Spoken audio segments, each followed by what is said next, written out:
నమస్తే. Welcome back to my channel. అందరూ బాగున్నారా? బాగుంటారనే అనుకుంటున్నాను.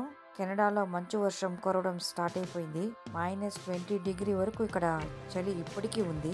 పొద్దున్న లేస్తే తలుపు తెరిస్తే ఊరంతా మంచుతో కప్పబడి ఉంటుంది. ఇదంతా క్లియర్ చేసుకోవడానికి గంట సేపు పడుతుంది వీళ్ళకి. వీళ్ళు బయటకు వెళ్ళాలన్నా, ఎక్కడికన్నా వెళ్ళి సరుకులు కొనాలన్నా, వీళ్ళు ఇంటి ముందు గ్యారేజ్ అంతా క్లియర్ చేసుకోవడం టైం అయిపోతుంది. పొద్దున్న లేసే గడ్డపార అంతా తీసుకొని క్లీన్ చేసుకుంటూ ఉంటారు. అది క్లియర్ చేసుకుంటేనే వీళ్ళు కారు ఎత్తగలరన్నమాట. కారు కూడా వింటర్ టైర్స్ అంతా మార్చేశారు. అది కంపల్సరీగా మార్చాలి, లేకపోతే చాలా యాక్సిడెంట్లు కూడా అవుతుందంట. అందుకని ప్రతి ఒక్కరు వింటర్ టైర్లు మార్చేస్తారు. ఇంకా కమ్యూనిటీ వాళ్ళు, గవర్నమెంట్ వాళ్ళు బండి వచ్చి పొద్దున్నే పడ్డ స్నో అంతా క్లియర్ చేసేసి ఉప్పు వేసేసి వెళ్ళిపోతారన్నమాట. మన ఇంటి ముందు క్లియర్ చేసుకొని మనం ఉప్పు చల్లుకోవాలి. ఉప్పు కూడా ఇక్కడ వీళ్ళు దీనికి తగ్గ సాల్ట్ అమ్ముతారనుకుంటాను. అది మూట్లుగా తెచ్చి పెట్టుకుంటారు ఈ వింటర్ టైంలో. ఫస్ట్ స్నో పడ్డప్పుడు చాలా ఆనందంగా ఉంటుంది, చూడటానికి ముచ్చటగా ఉంటుంది. ఆ తర్వాత చాలా చలిగా ఉంటుంది. మన వల్ల అయితే అస్సలు అవదన్నమాట. ఈ మంచులో కూడా పిల్లల్ని ఆటలాడిస్తారన్నమాట. Immunity power పెరుగుతుందట. మనం ఇంటి తలుపు తెరవంగానే ఆ చలి అనేది మన ఎముకల వరకు దూసుకుపోతుంది. ఇది 3వ సంవత్సరం అన్నమాట నేను ఈ వింటర్ ని చూడటం. ఈ స్నోఫాల్ పడ్డప్పుడు కొంచెం చలి అంతగా అనిపించదు, కానీ స్నో నిలిచిపోయిన తర్వాత ఆ విండ్ గానీ టెంపరేచర్ సడన్ గా పడిపోతుంది. నాకైతే -20 అనేది హెవీగా అనిపించింది. ఇకపోతే మా మనవడికి అయితే ఈరోజు వేడి ఇడ్లీతో పాటు మిరప్పొడి పెట్టుకొని చేసేసాడు. మరి వేడిగా సాంబార్ సాదం చేసుకుంటామని డిసైడ్ అయ్యాము. ఇంకా సాంబార్ తాలింపులు ఎందుకని ఒకటిగా సాంబార్ సాదం చేసుకుంటామని అనుకుని దానికి ప్రిపేర్ చేస్తున్నాను. మన ఊర్లో అయితే నేను ఇప్పటికీ కత్తిపీటతోనే కాయగూరలంతా కోసేదాన్ని, కానీ ఇక్కడ అందరూ కత్తులే కదండి. ఇప్పుడు లైఫ్ స్టైల్ అందరికీ మారిపోయింది అక్కడ కూడా, కానీ నాకైతే మారలేదు. కత్తిపీట ఇండియా నుంచి తెస్తానంటే మా అమ్మాయి అస్సలు ఒప్పుకోలేదన్నమాట. అందువల్ల కత్తితో వాళ్ళే కోసేస్తారు. నేనైతే ఇక్కడ వెజిటబుల్ కోయడానికి 2 చిన్న మాన్యువల్ మిషన్ తీసి పెట్టుకున్నాను. ఉంటే కూడా అది ఎవ్రీడే నేను దాన్ని తీయను. మా అమ్మాయే కోసి పెట్టేస్తుంది, నేను వంట చేసేస్తాను. రండి, ఈరోజు సాంబార్ సాదం ఎలా చేయాలో చూపిస్తాను. మీరు కనుక నా ఛానల్ని ఇంకా సబ్స్క్రైబ్ చేసుకోలేదంటే సబ్స్క్రైబ్ చేసుకొని, లైక్ చేసుకొని, షేర్ చేయండి. ఇక రండి, సాంబార్ సాదం ఎలా చేయాలో చూపిస్తాను. సాంబార్ సాదం తయారు చేయడానికి సీరగ సంబా రైస్ తీసుకున్నాను. ఈ సీరగ సంబాని జీరా రైస్ కూడా అంటుంటారు. ఈ యొక్క బియ్యం ఒక విశిష్టత ఏమంటే దీంట్లో బిర్యానీ చేస్తే కూడా మంచి వాసన వస్తుంది. నేనైతే సాంబార్ సాదంకి ఈ సీరగ సంబాని తీసుకున్నాను. సీరగ సంబా 1 కప్పు రైస్ అయితే 1/2 కప్పు కందిపప్పు, ఈ రెంటిని బాగా కలిపి కడిగి 20 నిమిషాల దాకా నానబెట్టుకున్నాను. దీనికి కావాల్సిన కాయగూరలు మన ఇంట్లో ఏది ఉంటేనో అది వేసుకోవచ్చు. నేనైతే క్యాప్సికమ్ 2, ఒక 4-5 క్యారెట్ ముక్కలు బాగా ఇలాగా కోసుకొని మీ ఇష్ట ప్రకారం కోసుకోండి. బీన్స్, ఒక పచ్చిమిరకాయలు ఒక 4 తీసుకున్నాను. 2 చిన్న సైజు ఉల్లిపాయలు ఇలాగ కోసి పెట్టుకున్నాను. టొమాటో, కరివేపాకు, పుదీనా, కొత్తిమీర అన్నమాట. ఈ కొత్తిమీర అయితే కాడలతోనే తీసుకున్నాను. బాగా శుభ్రం చేసి ఈ కొత్తిమీరని సెపరేట్గా పెట్టుకున్నాను. బియ్యము పప్పు నానే లోపల సాంబార్ మసాలా తయారు చేయడానికి స్టవ్ పైన ఫ్రైయింగ్ ప్యాన్ పెట్టి అందులో 1 టేబుల్ స్పూన్ శనగపప్పుని, అందులో 1 టేబుల్ స్పూన్ ధనియాలు, 1 టేబుల్ స్పూన్ జీలకర్ర, 1/2 టేబుల్ స్పూన్ మెంతులు వేసి కొంచెం లైట్గా దూరగా వేగించుకోవాలి. అందులో 10 ఎండుమిరపకాయలు వేసి వేగించి ప్లేట్లో ఆరబెట్టుకున్న తర్వాత మిక్సీ పట్టుకొని ఈ విధంగా గ్రైండ్ చేసి పెట్టుకోవాలి.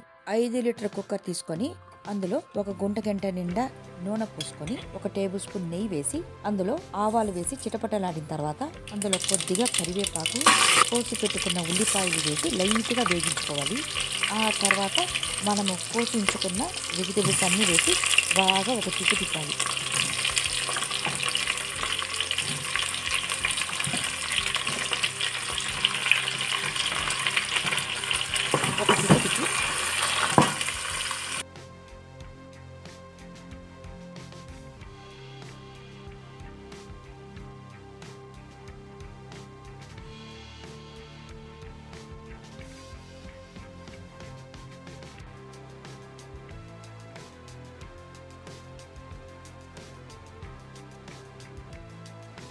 సరిపడా కళ్ళుప్పు వేసి, నాకు కళ్ళుప్పు అలవాటు కాబట్టి సరిపడా ఉప్పు వేసుకో.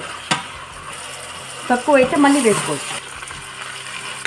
బాగా అన్ని కూరగాయలంతా బాగా వేసి బాగా కలిపెట్టాలి.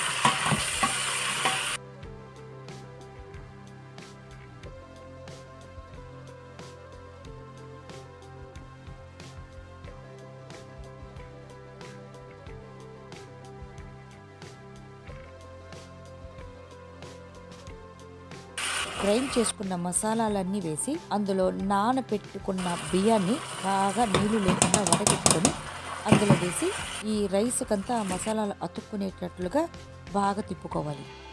మనము 1.5 కప్పు దాకా తీసుకున్నాం కదా, బియ్యము 1 కప్పు, అర్ధ కప్పు కందిపప్పు, 1 కప్పు బియ్యానికి 4 కప్పులు నీళ్లు, అర్ధ కప్పు కందిపప్పుకి 2 కప్పులు నీళ్లు, టోటల్గా 6 కప్పులు నీళ్ళు అన్నమాట. నిమ్మకాయ అంత సైజులో చింతపండు గుజ్జును తీసి అందులో వేసి బాగా తెల్లపెట్టుకోవాలి.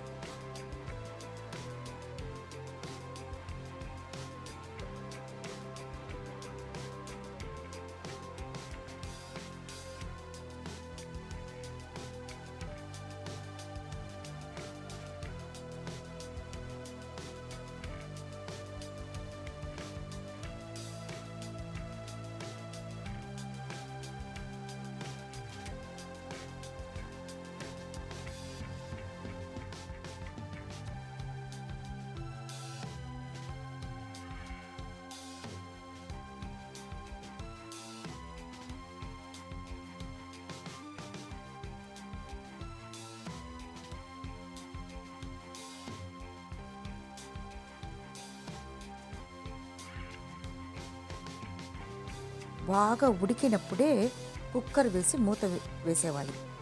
మూత వేసి వెయిట్ పెట్టేవాలి. వెయిట్ పెట్టిన తర్వాత ఒక విజిల్ వచ్చిన తర్వాత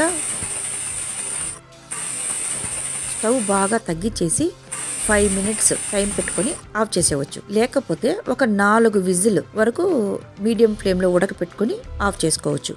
మూత విప్పి చూస్తే గుమగుమలాడిపోతుంది.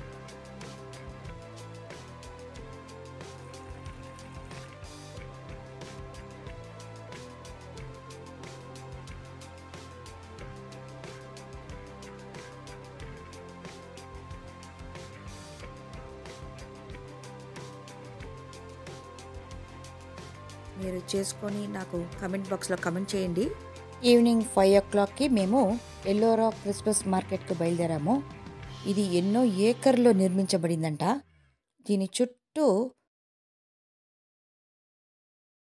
కెనడియన్సే నివసిస్తూ ఉంటారు. ఇది ఒక గ్రామం అన్నమాట.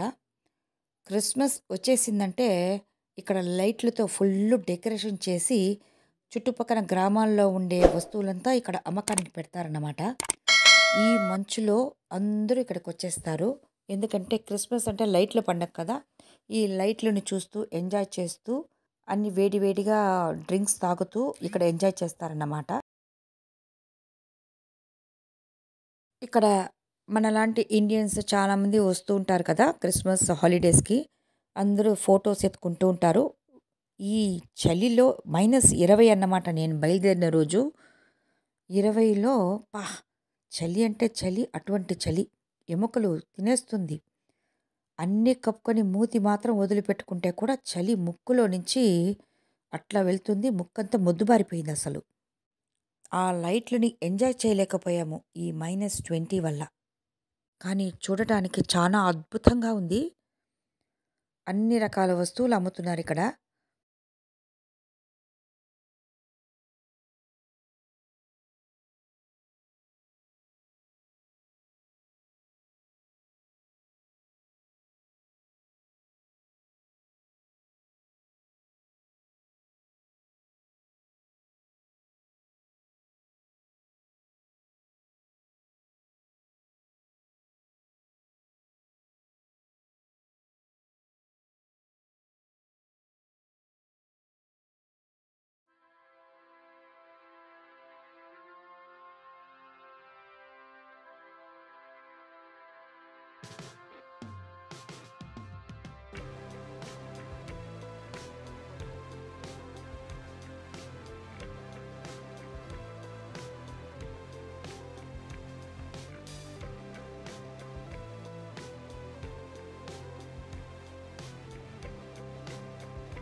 ఇవన్నీ చుట్టి చూసి ఇంటికొచ్చేసరికి 9:00 అయిపోయిందనమాట.